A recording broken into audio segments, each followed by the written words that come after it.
अब गिरनार में जैसे एक हनुमान मंदिर है, कहते हैं कि उनके पैरों में चेनें बंधी हुई हैं। शक्तिपीठ है महाकाली का, उनके पैरों में चेनें बंधी हुई हैं। जो शमशान है, तो शमशान के अंदर जो भद्रकाली का मंदिर है, उनके पैरों में चेनें बंधी हुई हैं। ये मुझे बोल रहा है, मैं मतलब जिल्ले इलाही जिल्ले इलाही जहाँ पनाह को बोल रहा है कि तू हमारे यहाँ बलि चढ़ने लायक नहीं है। पैरों में से चेन हट जाए तो बाहर आती हैं, या जो महाकाली हैं क्योंकि प्रलय कर रही हैं, तो अगर इनके चेन हट जाए तो प्रलय हो जाए। वहाँ के राजा को ये पता चला तो उसने ऑब्जेक्शन किया कि आप यहाँ पे तंत्र प्रयोग ना करें।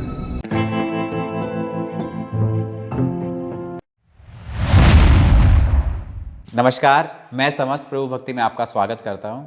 दोस्तों, आज का पॉडकास्ट हमारे लिए बहुत खास होने वाला है क्योंकि आज हम बात करेंगे इंडिया के अद्भुत मिस्टीरियस टेम्पल्स के बारे में। और आज हमारे साथ स्टूडियो में है नन अदर देन प्रतीक सर। नमस्कार सब लोगों को। कैसे हैं सर? बिल्कुल बढ़िया, आप बताओ। मैं भी बहुत बढ़िया सर। तो आज का ये टॉपिक हमने इसलिए चुना क्योंकि कुछ ऐसे इंटरेस्टिंग टेम्पल्स हैं जो आज भी अनजान है लोगों की नज़रों से। इंटरनेट पे भी ज़्यादा चीज़ें मिलती नहीं हैं, तो हमें लगा कि एक बार बैठ के बात करनी चाहिए तो थोड़ा सा इंटरेस्टिंग कंटेंट हम क्रिएट कर सकें। बिल्कुल। रिचेस्ट टेम्पल की अगर हम बात करें, कौन सा रिचेस्ट टेम्पल है? अब कई लोग कहेंगे आपको कि तिरुपति बालाजी मंदिर रिचेस्ट है। बिल्कुल। लेकिन एक्चुअली पद्मनाभ स्वामी मंदिर जो है, जो केरला में है, वो इंडिया का रिचेस्ट टेम्पल है। वहाँ पे आप जब अंदर जाएं तो जो मेन प्रांगण है, जो मूर्ति भगवान विष्णु की ही है जो वहाँ लगी हुई है, उसके नीचे 6 चैम्बर्स हैं। उन 6 में से 5 chambers archaeological survey of India ने आज से कुछ 20 या 22 वर्ष पहले खोले थे। उसके अंदर से इतने हीरे जवाहरात, इतना सोना निकला है कि शायद वो मतलब लोगों का आंकन है कि शायद 400 से 500 बिलियन डॉलर्स की कीमत है। और ये सिर्फ 5 दरवाजे खुले हैं। छठा दरवाज़ा जो है एक्चुअली वो गोपनीय है, उसके ऊपर 2 नाग बने हुए हैं एंड वो दरवाज़ा आज तक खोला नहीं गया। तो सिर्फ वो 5 जो थे एंड वो जो एक जो 5 दरवाजे खोले गए हैं, वो एक जो चेम्बर है 20-20 फुट गहरा था।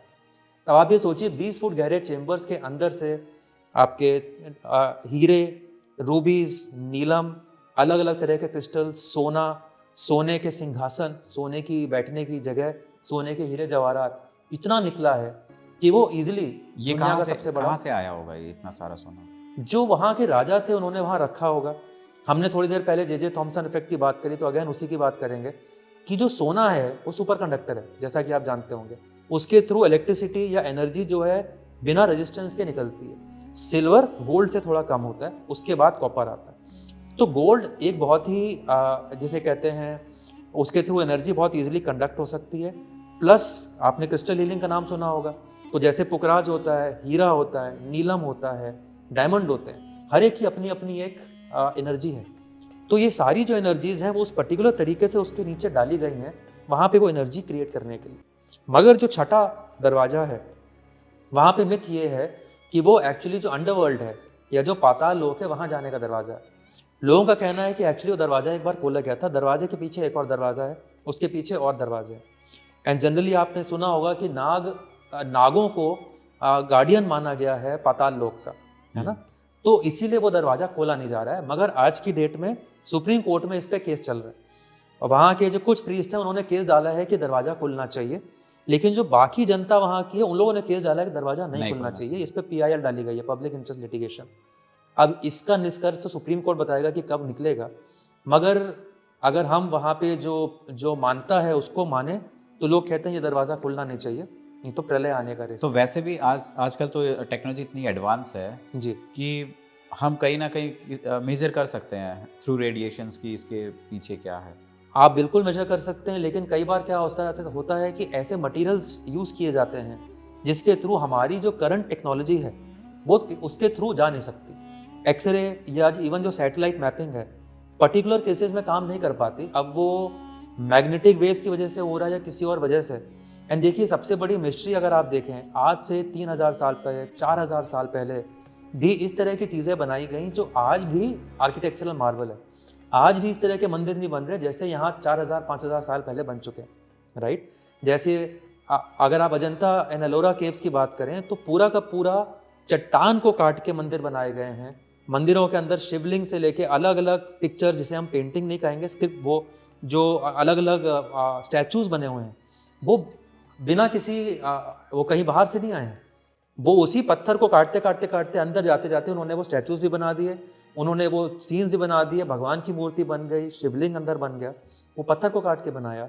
आज भी शायद हमारे पास तो टेक्नोलॉजी नहीं है। सिमिलरली अगर हम नैमिषारण्य की बात करें जो उत्तर प्रदेश में है, अब लोग कहते हैं कि वहाँ सुदर्शन चक्र गिरा था, एंड वहाँ का जो तालाब है उसकी डेप्थ किसी को नहीं पता। आर्कियोलॉजिकल सर्वे से लेके सैटेलाइट मैपिंग तक की कोशिश की जा चुकी है, आज तक कोई उसकी डेप्थ नहीं बता पाया कि कितने नीचे तक वो पानी जा रहा है। तो कुछ चीज़ें हैं जिसका हमारे पास आज भी, इंस्पाइट कि हमारी कितनी टेक्नोलॉजिकली हम लोग एडवांस हो चुके हैं, उसका जवाब हमारे पास आज भी नहीं है। मैं देखता हूँ कि इंडिया में बहुत सारे ऐसे मंदिर भी हैं जहाँ तंत्र प्रयोग होता है, सात्विक मतलब तंत्र को हटाने जी का जी, आता है। जी। तो ऐसे एक सबसे जो फेमस टेम्पल है वो तो सब जानते हैं आई थिंक, मेहंदीपुर बालाजी। इसके अलावा और कितने ऐसे टेम्पल हैं इंडिया में? तो जैसा कि तंत्र है, पॉजिटिव यूज भी होता है, नेगेटिव यूज भी होता है। अब कई बार नेगेटिव यूज जो होता है उसके लिए लोगों को मदद की जरूरत पड़ती है। तो मेहंदीपुर बालाजी की बात करो, चाहे कामाख्या माता की बात करो, वहाँ के चैनल्स इस तरह से बने गए हैं कि एक एनर्जी ऐसी क्रिएट होती है कि वहाँ के जाने भर से आपको बहुत रिलीफ मिलता है। हाँ, कई टिपिकल केसेस होते हैं जिसमें शायद थोड़ी और एडवाइस की जरूरत पड़े, तो वहाँ पे कई ऐसे पंडित होते हैं जो आपकी मदद करते हैं, मगर जनरली जितना मैंने देखा है वहाँ जाने भर से आपकी एनर्जी के इम्पैक्ट ऐसा आता है, या वहाँ की एनर्जी की एम्प्लीफिकेशन ऐसी है, अगर मैं इंजीनियरिंग वर्ड्स यूज करूँ, कि जो नेगेटिव एनर्जी है वो एकदम से निकल जाती है, बहुत फर्क पड़ता है। ये कई बार हम भी फील करते हैं, क्योंकि जब इनफैक्ट सबको यही लगता है कि जैसे हम किसी स्पिरिचुअल प्लेसेस पे जाते हैं, लाइक राम मंदिर है या फिर वैष्णो देवी है या फिर केदारनाथ उज्जैन है, तो ऑटोमेटिकली एक पॉजिटिविटी आनी स्टार्ट हो जाती है। बिल्कुल। एंड इसका जो सबसे बड़ा एग्जाम्पल है, एंड सबसे बड़ा एग्जाम्पल नहीं, जो सबसे बड़ा मंदिर है विश्व का, वो है कंबोडिया, अंकोर वॉट। ये आज से 4000 साल पहले विष्णु भगवान के नाम पे बनाया गया था, जो उस वक्त के वहाँ के राजा थे उन्होंने बनवाया है। ये 400 एकड़ में बना है, दुनिया का सबसे बड़ा हिंदू मंदिर है। और आपको जान के अचंभा होगा कि जो वेटिकन सिटी है, जिसको दुनिया की एक्चुअली कंट्री में से माना जाता है, ये उस कंट्री से 4 गुना बड़ा है। तो वहाँ पे आज भी भगवान विष्णु की पूजा होती है? वहाँ पे आज भी भगवान विष्णु की पूजा होती है। अब ये यूनेस्को का प्रोटेक्टेड साइट बन चुका है, तो वहाँ टूरिज्म जो है बहुत लिमिटेड है। रोज के सिर्फ कुछ बैचेज हैं जो जाना अलाउ करते हैं, उसके अलावा लोगों को जाना वहाँ बंद करा दिया गया है। मगर अंकोर वॉट जो है, वहाँ पे विष्णु पुराण के कई सारे पेंटिंग्स नहीं कहूँगा, कई सारे सीन्स जो हैं वो वहाँ के स्टैचूज में डिपिक्ट किए गए हैं। आज भी वहाँ पे विष्णु भगवान की पूजा होती है, एंड वो बहुत ही पावरफुल मंदिर है। इनफैक्ट वहाँ पे साइंटिस्ट ने जाके जो एनर्जी चैनल्स की मूवमेंट है पूरे मंदिर में, जब लोगों के चलने से चैनल्स जो क्रिएट हो रहे हैं, उसकी मैपिंग करी है। एंड वो जो मैपिंग की डिज़ाइन है, अगर आप गूगल पे डालें तो आपको मिलती है। एंड आप वहाँ पे देख सकते हैं, अगर आप गूगल में टाइप करें Angkor what plus J Thomson effect, आपको कई सारे आर्टिकल्स मिलेंगे जहाँ साइंटिफिकली ये प्रूव किया गया है कि अंकोर वॉट के अंदर जो एनर्जी मूवमेंट चैनल्स की चल रही है वो बहुत ही पॉजिटिव और एम्पलीफाइंग है। एंड वहाँ पे जो विष्णु भगवान की उपासना चल रही है पिछले 3 से 4000 सालों से, एक बहुत पावरफुल जगह क्रिएट की जा चुकी है। तो सर एज ए कंबोडिया वहाँ पे पूजा कौन करता है? वहाँ के लोकल करते हैं या फिर इंडियंस? बिल्कुल, वहाँ के लोकल्स करते हैं। वहाँ पे हिंदुइज्म आज भी अवेलेबल है। साउथ ईस्ट एशिया में ज़्यादातर जो देश हैं ओरिजिनली हिंदू ही थे।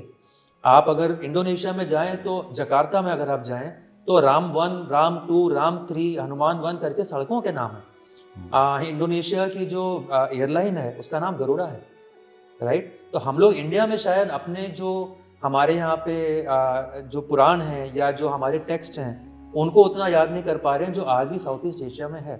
थाईलैंड में भी जो किंग है वो हिंदुइज्म फॉलो करते हैं और बुद्धिज्म फॉलो करते हैं। वहाँ पे बड़े बड़े मंदिर हैं। इंडोनेशिया में भी जैसा मैंने कहा बड़े बड़े मंदिर हैं, और कई सड़कों के नाम, कई इमारतों के नाम, इवन उनकी एयरलाइन के नाम जो हैं हिंदू भगवानों पर है। आपने गिरनार के बारे में सुना है? क्योंकि गिरनार की मैंने ना बहुत सारी वीडियोस देखी। Girnar is like a mysterious place अपने आप में ही। जी, मेरा ये ख्याल है कि बहुत सारी छुपी हुई चीज़ें हैं जिनका छुपा हुआ पावर है हमारे देश में। एंड जैसा कि हमारे हिंदू रिलीजन में है, बहुत सारी चीज़ें गोपनीय हैं, छुपी हुई हैं। इसलिए भी छुपी हुई हैं ताकि कोई उसको मिसयूज़ ना करे, गलत प्रयोग ना हो पाए। एंड इसी वजह से बहुत सारी ऐसी छुपी छुपी चीज़ें हैं, छुपी छुपी कहानियाँ हैं जो आज हम लोग शेयर करेंगे अपने श्रोताओं के साथ में। अब गिरनार में जैसे एक हनुमान मंदिर है, कहते हैं कि उनके पैरों में चेनें बंधी हुई हैं। हुआ क्या था कि हनुमान जी के केस का अगर बात करें गिरनार की, एक अघोरी साधु हुआ करते थे जो इनका अघोर तरीके से आपके पंचमकर का इस्तेमाल करते हुए उनकी पूजा किया करते थे। एंड जो पास में आई थिंक जूनागढ़ करके शायद पास में जो राज्य था, जब वहाँ के राजा को ये पता चला तो उसने ऑब्जेक्ट किया कि आप यहाँ पे तंत्र प्रयोग ना करें और आप जो ये पंचमकर का इस्तेमाल कर रहे हैं आप ना करें। तो वो तांत्रिक को वहाँ से देश निकाला दे दिया गया। ये देख के जब वो धीरे धीरे तांत्रिक जब वो जगह छोड़ के जा रहे थे तो हनुमान जी की मूर्ति अपनी जगह से उठी और उसको फॉलो करने लगी। मूर्ति जब हाँ उनके पीछे पीछे पीछे पीछे चलने लगी। तो जब ये बात लोगों को पता चली तो उन लोगों ने राजा को समझाया कि आप जो कर रहे हो गलत कर रहे हो। राजा वापस खुद गया, जहां तक वो पहुंच चुके थे वहां पे राजा ने उनसे माफी मांगी एंड हनुमान जी की मूर्ति वहीं रुक गई और वहीं पे वो वापस से एक मंदिर उनके चारों तरफ बनाया गया। सेम कहानी देवगढ़ बंगाल की है कि महाकाली जो है उनके एक प्रीस्ट हुआ करते थे जो उनका तांत्रिक तरीके से पूजा पाठ किया करते थे।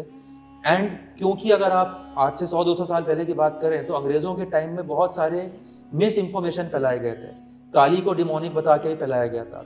तो वहाँ का जो प्रीस्ट है उसको वहाँ से हटाया गया कि आप यहाँ पे इनकी पूजा तांत्रिक तरीके से नहीं करेंगे। एंड अगेन वहाँ पे लेजेंड आती है कि काली की मूर्ति जो है उनके पीछे पीछे पीछे पीछे चलने लगी। तब वहाँ के जो ऑफिसर हैं उन लोगों ने उनसे माफ़ी मांगी एंड वहीं पे उनके मूर्ति को रखा गया।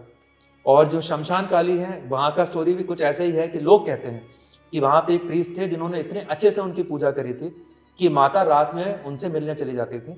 मगर क्योंकि लोग जो अगले दिन आते थे सुबह सुबह पूजा करने के लिए वो लोग बड़े हैरान होते थे कि भाई माता यहाँ है नहीं, उनकी वो कैसे की जाए। तो उन्होंने बड़े प्रेम के साथ उनके पैरों में, भाई देखो माँ है उनके पैरों में बांधने से कुछ नहीं होता, बट उन्होंने प्रेम के साथ उनसे रिक्वेस्ट की कि भाई हम लोग आपके पैरों में बांध रहे हैं ताकि रोज सुबह हम भी आपके दर्शन कर पाए, रोज जाया ना करो। तो माता प्रेम के साथ उनकी वो जंजीरों की रिस्पेक्ट कर रही हैं और रुकी हुई हैं। तो ये तीनों जगहों में एक बड़ा एक अजीब कहानियां हैं जहाँ पे भगवान के पैरों में जंजीरें बांधी हुई हैं। तो मतलब इसमें ऐसा हुआ कि भक्त के वश में भगवान हो गए जी, मतलब भगवान खुद खींचे चले आए। भगवान खुद खींचे चले आए कि मेरी पूजा तुम करो। देखिए कई जगहों पे आपने सुना होगा कि सतयुग में सैकड़ों सालों की तपस्या भी करो तो भगवान के दर्शन बड़ी मुश्किलों से होते थे। कलयुग में भगवान प्यासा है आपकी आस्था का, आपकी साधना का, आपकी प्रार्थना का। और अगर आप थोड़ी भी कलयुग में भगवान की प्रार्थना थोड़े भी सच्चे दिल से करें तो भगवान आपके पास खींचे चले आएंगे। तो इसमें एक 64 योगिनी टेम्पल है जी जी, जो काफ़ी इम्पोर्टेंट माना जाता है जी। तंत्र के लिए। इसका क्या सिग्निफिकेंस है? देखिए पहली बात तो ये कि आज की डेट में 2 64 योगिनी मंदिर हैं जो दिखते हैं, बाकी सारे लुप्त हो गए कि क्या हुआ कोई नहीं जानता। एक है जो खजुराहो में है और एक है जो पुरी के पास उड़ीसा में है। तो ये 2 हैं। इसमें क्या होता है 60 योगिनियाँ एक्चुअली होती हैं। 60 योगिनियाँ सर्कल में होती हैं, बीच में महाकाली होती हैं एंड महाकाली के बगल में शिव जी खड़े होते हैं एक छोटे रूप में और फिर उनके साथ में 4 योगिनी और 4 भैरव साथ में होते हैं। तो क्योंकि यहाँ 4 योगिनी बीच में एंड 4 भैरव और बाकी 60 तो 64 योगिनी इनको माना गया है। बीच में महाकाली खड़ी होती हैं। ऐसे सिर्फ 2 टेम्पल्स हैं और ये आज की डेट में सबसे ज़्यादा पावरफुल फीमेल एनर्जी के टेम्पल्स माने जाते हैं। अब ऑफ कोर्स आप ये कहेंगे कि फीमेल एनर्जी तो शक्तिपीठों में भी है, कामाख्या, महाकाली में भी है, कामाख्या में भी है, लेकिन यहाँ प्योर फीमेल एनर्जी है। बाकी जो मंदिर हैं हमेशा काली के साथ में भैरव होंगे और एक रिलेवेंट लेवल पे होंगे। इनफैक्ट आप बाकी मंदिरों को अगर देखो तो उनका शेप फैलिक होता है, मगर जैसे कि शिवलिंग होता है तो उसमें शिवलिंग में लिंग होता है और नीचे योनि भी होती है। तो अगर आप जनरली बाकी मंदिरों में देखें तो योनि वहाँ पे मंदिरों में नहीं है, सारे के सारे फैलिक शेप में हैं, सिवाय कामाख्या माता के जो ऊपर से गोल हैं। तो अगर आप इसका अब आर्किटेक्चरली उसका पार्टनर ढूंढें तो 64 योगिनी मंदिर एक्चुअली नॉर्मली जो शक्तिपीठ या बाकी ज्योतिर्लिंग हैं उनका पैरेलल पार्टनर माना गया। ये सर्कुलर है, इसमें 60 योगिनियाँ हैं, बीच में महाकाली हैं, पावरफुल फीमेल एनर्जी है, ये मेल एनर्जी की काउंटर पार्ट है। मगर सिर्फ 2 बचे हैं, बाकी सारे लुप्त हो गए या डिस्ट्रॉय हो गए या ज़मीन के नीचे दबे हुए हैं, ये किसी को नहीं पता। और ये भी जो 64 योगिनी मंदिर हैं इसमें आर्कियोलॉजिकल सर्वे ज़्यादातर लोगों को जाने देता नहीं है। डेली बेसिस पे सिर्फ लिमिटेड नंबर, राशन नंबर, मतलब 50 या 60 लोगों को जाने दिया जाता है। इन उनको भी वहाँ पे दिन में ही जाना अलाउड है, शाम को तो जाना अलाउड ही नहीं। अब लोग कहते हैं कि शाम को वहाँ की एनर्जी इस तरह की होती है कि अगर कोई चले जाए तो या तो पागल हो जाएगा या शायद मृत्यु को प्राप्त हो जाएगा। कितने टेम्पल हो सकते हैं सर इंडिया में? ये मेरा यह ख्याल है कि सैकड़ों होंगे, लेकिन लुप्त हो चुके हैं, दब चुके हैं। या जैसे द्वारका एक शहर हुआ करता था जो गुजरात के बाहर, कृष्ण जी की जो नगरी थी, जिसमें आप याद करेंगे रिसेंटली प्रधानमंत्री मोदी जी ने भी वहाँ जाके डाइविंग करी और वहाँ जाके दर्शन किए। तो मेरा ख्याल है उस तरह से शायद ये हमारी सिविलाइजेशन के लुप्त और गुप्त चीज़ें हैं जो आज की डेट में हमको पता ही नहीं है, मगर धीरे धीरे शायद सैटेलाइट मैपिंग के थ्रू या धीरे धीरे कुछ ऐसे गुरुओं के थ्रू हमको पता चले कि ये क्या थे और इनके थ्रू क्या एनर्जी और क्या नॉलेज है जो प्राप्त तो हो ये सकती कौन है। से काल के होंगे, ये रामायण से भी आगे के? उससे भी ज़्यादा पीछे। टिपिकली रामायण को आज से 7,000 साल पुराना माना गया है, महाभारत को आज से 3,500 पुराना माना गया है, लेकिन जिन लोगों ने डेटिंग करी है उनके हिसाब से जो वेद हैं, ऋग्वेद, यजुर्वेद, सामवेद, अथर्ववेद, ये 2 लाख साल पुराने हैं। एंड ये जो मंदिर हैं, अब आप अगर बात करें कोणार्क मंदिर की, तो इसको 3,000 साल पुराना माना गया। अगर आप अजंता एलोरा की बात करें तो इनको 6,500 साल पुराना माना गया। तो इस तरह के जो ये मंदिर हैं, ये महाभारत और रामायण से भी पुराने हैं, उससे भी ज़्यादा पुराने हैं। सर देखो, जैसे 5,000 साल, 7,000 साल, ये तो रियलिस्टिक लगता है जी लेकिन 1 लाख साल, 2 लाख साल, हाउ रियलिस्टिक इज इट? भाई, यहाँ पे तो डेटिंग की गई है एंड आपके वो रियलिस्टिक इसलिए भी है क्योंकि आपको जान के चंबा होगा कि जो ऋग्वेद है उसमें आयुर्वेद और ज्योतिष की भी स्टडीज़ आती हैं। अब उसमें जो क्योंकि वो स्टडीज़ आती हैं तो आप ये तो मानते हो, आपको ये पता ही है कि ऊपर जो जोडियाक्स हैं वो पर्टिकुलर तरीके से मूव होते हैं। ऑल्सो जो हमारी अर्थ है वो अपने एक्सिस पे हल्का सा स्पिन करती है। अब इस स्पिन की वजह से एवरी 40-50 हज़ार साल या एवरी 1 लाख साल पे ऊपर की जो जोडियाक्स हैं या जो स्टार्स की पोजीशंस हैं वो बदलती हैं। एंड आपको अगर स्टार्स की एग्जैक्ट पोजीशन बताई जाए कि ऊपर आसमान में आज की डेट में ये स्टार, ये गैलेक्सी इसी पोजीशन में था, तो आप ये पता लगा सकते हो कि कितने साल पुरानी बात हो रही है।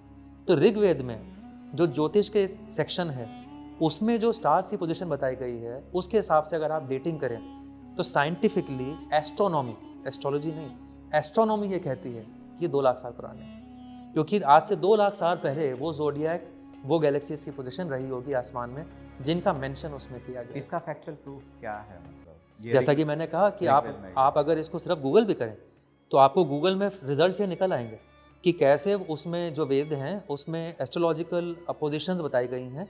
एंड उसको नासा वालों ने और बाकी एस्ट्रोनॉमर्स ने जब उसको कैलकुलेट किया तो उनकी कैलकुलेशन ये कहती है कि कम से कम 2 लाख साल पहले ये हुआ है आज से। सर जैसे हम ग्रह नक्षत्र जोडियाक साइन की बात करते हैं जी तो कुंडली जब बनती है तो फिर ये सारे हमारे चार्ट में प्रेजेंट हो जाते हैं, जी, है ना? और आपने इसका एक सिग्निफिकेंट रिलेशन बनाया कि ऋग्वेद में ये सारी चीज़ें बता रखी थी कि जोडियाक साइन है। बिल्कुल। ऐसे कुंडली से रिलेटेड भी कुछ ऐसी चीज़ें जो हमारे शास्त्रों में बता रखे हैं जो बिल्कुल सटीक हो? बहुत सारी बताई गई हैं। एंड सबसे पहला तो क्या है कि आज की डेट में भी मैं किसी को लेट डाउन नहीं कर रहा हूँ, मगर जनरली तो ज्योतिष किया जाता है वो सिंपली आपकी कुंडली देखते हैं और 12 घरों में जो ग्रहों की सिचुएशन सिर्फ वो देखते हैं। ये तो इस तरह से कहने वाली बात हुई कि मैं समस्त को बोलूँ कि समस्त मैं आपसे मिलना चाहता हूँ, कहाँ मिलूँ? और आप बोलो गुड़गांव आ जाओ। अरे भाई गुड़गांव में कहाँ? इस एरिया में। इस एरिया में कहाँ? घर नंबर ये, घर नंबर ए में कहाँ? ये फ्लोर, ये कमरा। इसी तरह से जब कुंडली की एनालिसिस की जाती है तो जनरली बहुत सुपरफिशियल एनालिसिस हो रही है, राइट? मगर जब एक्चुअल एनालिसिस होती है जो मैंने पिछले 14-15 साल में पढ़ी है, आपको पहले ग्रह देखना होता है, ग्रह के साथ राशि, राशि के साथ नक्षत्र। अब जैसे किसी को अगर आप बोलो कि जी आपके गुरु 9वें घर में उच्च होकर बैठे हैं, आप तो बोलोगे बहुत बढ़िया है, सब कुछ अच्छा होना चाहिए, मगर उसके साथ में ये भी देखना पड़ेगा कि वो कौन सी राशि में बैठे हैं, कौन सा नक्षत्र है उसके पीछे। नक्षत्र की भी अपनी एक एनर्जी है। जब आप ये सारी चीज़ें कैलकुलेट करेंगे तभी आपको रियल चीज़ निकलेगी। आपका सवाल जो था उसका अगला जो प्रश्न का आता है, ये हुआ नॉर्मल ज्योतिष जो आपको ये जन्म का दिखाता है। फिर हम आते हैं भृगु संहिता पे। भृगु संहिता है, भृगु संहिता ये कहती है कि आपका इस जन्म में आपकी कहानी ये है, मगर भृगु संहिता जब भी शुरू की जाती है वो हमेशा भृगु और शुक्राचार्य के बीच का कॉन्वर्सेशन होता है। उनका कॉन्वर्सेशन इस तरह से शुरू होता है कि भृगु ऋषि शुक्राचार्य से पूछते हैं कि इस एस्ट्रोलॉजिकल टाइम पे, इस समय पे, इस स्थान पे जो जातक पैदा हुआ है या पैदा हुई है उसका जीवन कैसा गुजरेगा। एंड उस पर शुक्र देव जो हैं जवाब देते हैं कि सबसे पहले तो इसके पूर्व जन्म का प्रारंभ बताता हूँ। तो टिपिकल भृगु संहिता रीडिंग करीब 1 घंटे की होती है। उसमें पहले 15 से 20 मिनट आपको आपके पिछले जन्म की कहानी बताते हैं कि आपका इस इलाके में जन्म हुआ, आपने इस उम्र में ये किया, इस उम्र में ये किया, किसके साथ अच्छा किया, किसके साथ बुरा किया, फिर आपकी मृत्यु हुई, फिर आप इस जन्म में आए हो, इस जन्म में आप ऐसे ऐसे ऐसे चल रहे हो, इस उम्र पे आके आप भृगु संहिता रीडिंग करोगे। वो ये तक संस्कृत में बोलता है। अब आप ये समझेंगे कि ये संस्कृत के श्लोक हैं जो पत्तों के ऊपर, बिल्लव पत्रों के ऊपर लिखे गए हैं। इसमें कोई भी तरह की मॉडिफिकेशन किया नहीं जा सकता या मैनिपुलेशन नहीं कर सकते। तो आप ये समझें कि जो गुरुजी हैं या हम लोग जब इसकी रीडिंग कराते हैं वो संस्कृत में बोलते जाते हैं, एंड में जब वो ख़त्म करते हैं तब हम हिंदी में उसकी ट्रांसलेशन करते हैं। तो सबसे पहले वो ये कॉन्वर्सेशन होती है, आपके पिछले जन्म की बात करते हैं, आपके इस जन्म की बात करते हैं, इस जन्म की मृत्यु तक की बात करते हैं, और फिर अगले जन्म में आपका जन्म कहाँ होगा ये तक बताते हैं। इससे फ़ायदा क्या होता है कि आपके कई प्रश्नों के जवाब आपको मिलने लगते हैं। एक उदाहरण के तौर पे मान लो आपके बच्चे के साथ बड़ा डिफिकल्ट चल रहा है, आपका बच्चा आपके लिए बड़ा चैलेंजिंग है, या आपका बच्चा से आप परेशान हो रखे हैं, तो आपको अगर आप पूर्व जन्म में देखें तो हो सकता है कि ऐसा हो कि आपने पिछले जन्म में उसको परेशान किया है। एंड थ्योरी ऑफ कर्मा कहती है कि हर चीज़ जो होती है उसको यहाँ पे ऑपोजिट तरीके से बैलेंस आउट होने की ज़रूरत पड़ती है। या आपकी वाइफ के साथ में अच्छा नहीं चल रहा है या बहुत अच्छा चल रहा है, दोनों केसेस में पिछले जन्म की अंडरस्टैंडिंग के बाद ही आप इस जन्म को अंडरस्टैंड कर पाते हो। एंड यहीं पे भृगु संहिता की रेलेवेंस आ जाती है कि आपको वो सारे प्रश्नों के जवाब मिल जाते हैं जो आपका शायद ये जीवन गुजर चुका है पूछते हुए या समझते हुए कि मेरे साथ जो हो रहा है क्यों हो रहा है, आपको उसका जवाब मिल जाता है। सर जैसे आपने बताया कि भृगु ने शुक्राचार्य से पूछा जी। कि इस व्यक्ति का क्या है, ऐसे तो लाखों करोड़ों लोग हैं, और ऐसे ही लाखों करोड़ों बिल्लव पत्ते जो हैं वो बने हुए रखे हैं, तो जो एक एक बनाया गया। जी जी एक एक बनाया गया। अब इसमें ऑफ कोर्स सारे बन नहीं सकते, टिपिकली 80% लोगों का भृगु संहिता का रिकॉर्ड मिल जाता है एंड बाकी 20% का नहीं मिलता। जिनका नहीं मिलता शायद उनका भाग्य नहीं था कि वो अपने पिछले जन्म के प्रारब्ध और इस जन्म के प्रारब्ध को जान पाए, मगर 80% लोगों का तो मिल जाता है। ये जनरलाइज हुआ होगा ना, इंडिविजुअल तो नहीं हुआ होगा। मतलब जनरलाइज मतलब कि इस पर्टिकुलर नक्षत्र में या फिर इस पर्टिकुलर नहीं नहीं, बहुत स्पेसिफिक है। आप अपना टाइम ऑफ बर्थ देते हो, डेट ऑफ बर्थ देते हो, प्लेस ऑफ बर्थ देते हो, उसके बाद पहली रीडिंग में आपके साथ में किया जाता है BTC, जो कि होता है बर्थ टाइम करेक्शन। उसमें डाउन टू सेकंड्स करते हैं, क्योंकि जनरली भाई हॉस्पिटल में जब बच्चा पैदा होता है तो कोई घड़ी लेके तो खड़ा नहीं है। तो उसमें प्रश्न पूछे जाते हैं आपसे कि आपके पिता के इतने भाई बहन होंगे, आपके माता के इतने भाई बहन होंगे, आपके पिता अगर जिंदा है तो या उनकी मृत्यु हो चुकी तो इस वर्ष में हुई होगी, आपकी विवाह इस उम्र में हुआ होगा, आपके इतने भाई बहन होंगे। ये सारे प्रश्न पूछ के आपका पहले तो बर्थ टाइम करेक्शंस करते हैं। अब जब आप वो करेक्शन कर लेते हैं तो ऑब्वियस है जो कुंडली बनी है वो डाउन टू नक्षत्र एंड राशि भी एक्यूरेट बनी है, डाउन टू सेकंड्स। एंड जब वो बन जाती है तो उससे जो रीडिंग मिलती है बहुत एक्यूरेट मिलती है। एंड मैं ऐसी कम से कम इस वक्त 150 या 200 रीडिंग्स देख चुका हूँ जब से मैं भृगु संहिता से जुड़ा हूँ, एंड हर रीडिंग सरप्राइजिंगली एक्यूरेट आ रही है डाउन टू एज, कि आपका विवाह इस उम्र में होगा, आपका पहला बच्चा इस उम्र में होगा, आपका दूसरा बच्चा इस उम्र में होगा, इस पर्टिकुलर उम्र में आपके पिता गुजर चुके होंगे, या इस पर्टिकुलर उम्र में जब आप थे तो आपके पिता को एक बहुत बड़ा प्रमोशन मिला होगा। इतनी डिटेलिंग के साथ में आ रहा है। तो जो पास्ट लाइफ रिग्रेशन करते हैं जी, तो अगर कोई भृगु संहिता करा ले तो पास्ट लाइफ रिग्रेशन की जरूरत ही ना पड़े। पास्ट लाइफ रिग्रेशन की जरूरत पड़ती है क्योंकि भृगु संहिता आपका सिर्फ एक लाइफ, एक पूर्व जन्म को कर रहा है। लास्ट जी लास्ट। लेकिन जैसे कि हम सब जानते हैं हमारे यहाँ जन्म कई हैं, तो आप बार बार पृथ्वी में जन्म लेते हो, बट टिपिकली सेम आपके जो आत्मा, सेम जो परिवार है, एज अ परिवार साथ चलते हैं, क्योंकि हर किसी का एक दूसरे के साथ में कोई ना कोई कर्जा, कोई ना कोई ऋण है, उसको चुकाने के लिए आप आते हो। ऐसा हो सकता है कि इस बार जो आपके पिता हैं पिछली बार आपका पुत्र रहे हैं, इस बार जो आपकी वाइफ है पिछली बार हो सकता है आपका हस्बैंड रहा हो। तो ये सारे जो परिवार हैं साथ साथ चलते हैं, आपके कई जन्म हो चुके हैं। भृगु संहिता आपको एक जन्म का बताती है, मगर जो अच्छी बात है वो ये है कि आपके कई प्रश्नों का आपको जवाब मिल जाता है, राइट। जैसे हो सकता है कि कोई ऐसा है जिसका वैवाहिक जीवन अच्छा नहीं चल रहा है, उसकी वाइफ ने या उसके हस्बैंड ने उसको बहुत तंग कर रखा है, डिवोर्स की प्रोसीडिंग चल रही हैं, और वो ये सोच रहा है मेरे साथ ये क्यों हो रहा है, मैं तो बहुत अच्छा हूँ, मैंने किसी का नहीं बिगाड़ा। तो हो सकता है कि पिछले जन्म में आपने उसको तंग किया एंड भृगु संहिता आपका जवाब दे देती है। एंड जैसा कि मैंने कहा, मैंने करीब इस वक्त 180 या 190 केसेस देख चुका हूँ, बिल्कुल एक्यूरेसी के साथ आ रहा है। कई बार ऐसा हुआ है कि हस्बैंड आया है, उसने अपना कराया है, हमने उसको बोला कि भाई आपने पिछले जन्म में ये किया था, वो कन्विंस नहीं हुआ तो उसने बिना बताए किसी और थर्ड पार्टी के थ्रू अपने वाइफ का कराया, एंड उसकी वाइफ का भी एक्यूरेट निकला कि आपने पिछले जन्म में अपने पति के साथ ये व्यवहार किया था। तो हमारे साथ बाद में फिर वो मेरे को बताने आए कि आपको मैं बिना बताए ये चेक करने के लिए गया था और मैंने थर्ड पार्टी से अपनी वाइफ की भृगु संहिता बनवाई, बट आपका उसकी भी मुझे एक्यूरेसी मिली कि उसका एग्जैक्टली वही निकल गया मेरा ऑपोजिट, कि मैंने उसको तंग किया था एंड उसकी कुंडली में निकल गया कि उसके हस्बैंड ने उसको तंग तो किया। ये टाइमलाइन इसमें काफ़ी एक्यूरेट होती है। बहुत ज़्यादा एक्यूरेट है। एंड जैसा कि मैंने कहा, सबसे इंपॉर्टेंट ये है कि आपके कई प्रश्न ऐसे कि भगवान मेरे साथ जो हो रहा है ये क्यों हो रहा है, या मेरे साथ अच्छा या बुरा जो भी हुआ क्यों हुआ, आपको उसके जवाब मिल जाते हैं। तो ये क्या इंस्टेंट होता है क्या, जैसे नॉर्मल एक एस्ट्रोलॉजर? नहीं नहीं नहीं, इसमें कम से कम 10 से 12 दिन की प्रक्रिया है। आपसे शुरू में पहले आपकी time, place, date of birth ली जाएगी, फिर 2 से 3 दिन बाद आपके साथ पहला राउंड ऑफ क्वेश्चंस किया जाएगा, जिसमें आपसे कम से कम 8 या 10 प्रश्न किए जाएंगे। उससे बर्थ टाइम करेक्शन करेंगे। उसके बाद कम से कम 15 दिन लगते हैं आपकी रीडिंग लाने के लिए। वो रीडिंग करीब 1 घंटे की होती है, जो ऑडियो क्लिप बनाई जाती है और आपको दे दी जाती है। वो टिपिकली हिंदी और संस्कृत में होती है। एंड हम लोगों का जैसे काम है उसमें, मैं उसको फिर आपके साथ बैठ के समझूंगा, आपको हिंदी और इंग्लिश में समझाऊंगा, एंड फिर उसके एंड में असेसमेंट करके आपको रेमेडीज दी जाती हैं कि भृगु संहिता के हिसाब से आपको ये उपाय करने की ज़रूरत है ताकि आपको आराम मिले। मैं एक संस्कृत वाली ऑडियो क्लिप होगी उसमें, और एक संस्कृत और हिंदी हिंदी वाली रहेगी जी। और उसमें लास्ट में आप डिस्कशन करोगे जो पर्सन है। तो आपको जो ये करता ऑडियो है, रिकॉर्डिंग हाँ। भृगु संहिता की दे दी जाती है। आप उसको पहले सुन लेते हैं एंड उसके बाद आप हमारे साथ बैठते हैं उसकी असेसमेंट के लिए कि आपने जो सुना 1 घंटे का क्लिप, मैं भी वो पूरा बैठ के सुनूंगा। फिर आपके साथ डिस्कस किया जाएगा कि इसमें जो प्रारब्ध निकल रहा है इसका ये है, आपको अपनी लाइफ में ये चेंजेस करने की ज़रूरत है और ये उपाय करने की ज़रूरत है। अगर किसी व्यक्ति ने अपने जीवन में बहुत बुरे कर्म, पुराने जीवन में, पास्ट लाइफ में बहुत बुरे कर्म कर रखे हैं, हाँ। तो वो उसकी सिचुएशन क्या देखा आपने? मतलब टिपिकली ये देखा है कि जिसने पिछले जन्म में बहुत ज़्यादा ख़राब काम किए हों, उसको इस जन्म में बहुत ज़्यादा बीमारियाँ, बहुत ज़्यादा मेंटल परेशानियाँ, स्ट्रेस, टेंशन, कई ऐसी जगह, ऐसे भी एग्जाम्पल्स है जहाँ पैसा अनाप शनाप है मगर परेशानियाँ हैं ज़रूरत से ज़्यादा, मेंटल स्ट्रेस है, बीमारियाँ हैं, कैंसर है।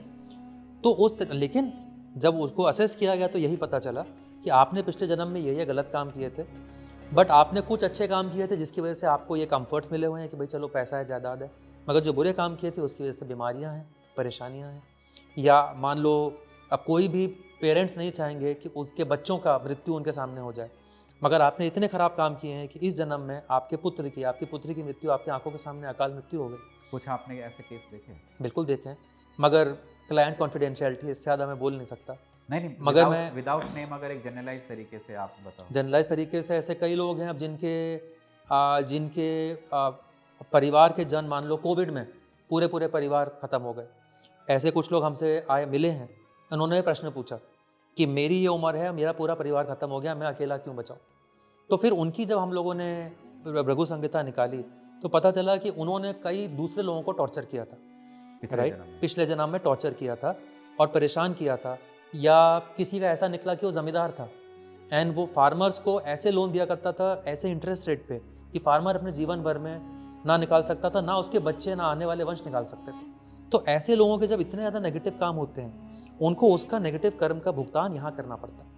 तो आज मान लो आपके पास कितना भी पैसा लगता हो, लेकिन आपका अगर परिवार पूरा का पूरा कोविड में या एक्सीडेंट में, कोई कहीं जा रहा है गाड़ी में और 10-12 लोग साथ में मर गए, कोई शादी के लिए जा रहा है और दूल्हा दुल्हन सहित पूरा परिवार खत्म हो गया, ऐसे प्रश्न आते हैं कि ऐसा मेरे साथ क्यों हुआ, मैंने ऐसा क्या किया था कि मेरे साथ ये हो रहा है। एंड उनको कईयों को प्रश्न का जवाब मिला है, जिसके बाद कुछ नहीं तो उनको एक सेटिस्फैक्शन है कि ठीक है, मेरे साथ जो हुआ, अब इसके आगे मुझे क्या और करेक्शंस करने की ज़रूरत है ताकि अगली बार ऐसा कुछ ना। तो ये करेक्शन क्या रेमेडीज़ के थ्रू होता है या फिर करेक्शन? रेमेडीज़ भी होती हैं और बिहेवियरल भी होते हैं। जैसे किसी को हम ये कहेंगे कि आपका बच्चा कितना भी चैलेंजिंग हो, आपको उसको निभाना है। कई पेरेंट्स होते हैं जो ये सोचते हैं कि भाई हम इसको हॉस्टल में डाल दें या हम छोड़ दें या क्या करें। तो ऐसों को आंसर मिल जाता है कि आपको इस बार थोड़ा सा इसको निभाने की ज़रूरत है। या मान लो किसी के मैरिड लाइफ में चैलेंज बहुत ज़्यादा है, किसी का हस्बैंड बहुत परेशान कर रहा है या वाइफ बहुत परेशान कर रही है, तो उसको जवाब मिल सकता है कि तुमने पिछली बार परेशान किया था, इस बार तुम्हें इसको किसी भी तरह इस साइकिल को ब्रेक करने के लिए ज़रूरत है कि आप डाइवोर्स ना लें, आप सामने वाले को समझने की कोशिश करें और समझते समझते वहाँ तक आएँ कि आप दोनों एक दूसरे को समझ पाएँ और शायद ये साइकिल को कंप्लीट करके साइकिल को तोड़ पाएँ। आप अगर इस बार डिवोर्स ले लोगे क्योंकि पिछली बार उसने डिवोर्स लिया था, तो फिर अगली साइकिल में उसको डिवोर्स लेने का हक मिल जाता है। इस साइकिल को तोड़ने की ज़रूरत है। भृगु संहिता से हम आपकी साइकिल को तोड़वाने की कोशिश करते हैं। तो उसकी जो रेमेडीज होती हैं वो भृगु संहिता के अकॉर्डिंग होती है? 100%। ऐसा तो नहीं है कि इलायची रख लीजिए आप, नींबू नहीं रख नहीं नहीं, लीजिए? भृगु संहिता में इस तरह के रेमेडीज़ नहीं होते हैं। भृगु संहिता की रेमेडीज़ बिहेवियरल होती हैं या आपकी लाइफ चेंजेस की होती हैं, कुछ पर्टिकुलर पूजाओं की भी होती हैं। एंड वो भी भृगु संहिता रीडिंग में संस्कृत में ही लिखा हुआ आता है कि इसको ये पर्टिकुलर पूजा कराने की ज़रूरत है। एंड जो भृगु संहिता का रीडर है वो ट्रांसपेरेंटली आपको हैंड ओवर कर देता है कि मान लो किसी का ये आया कि आपको 1.25 मृत्युंजय महामृत्युंजय जी का जाप कराने की ज़रूरत है, तो वो आपको रिकॉर्डिंग मिल जाती है। आप हमसे कराना चाहते हो या अपने बुलाए हुए किसी जिन पे भी आपका फेथ हो उनसे कराना चाहते हो, वो आपकी मर्जी है, हम उसमें इंटरफेयर नहीं करते।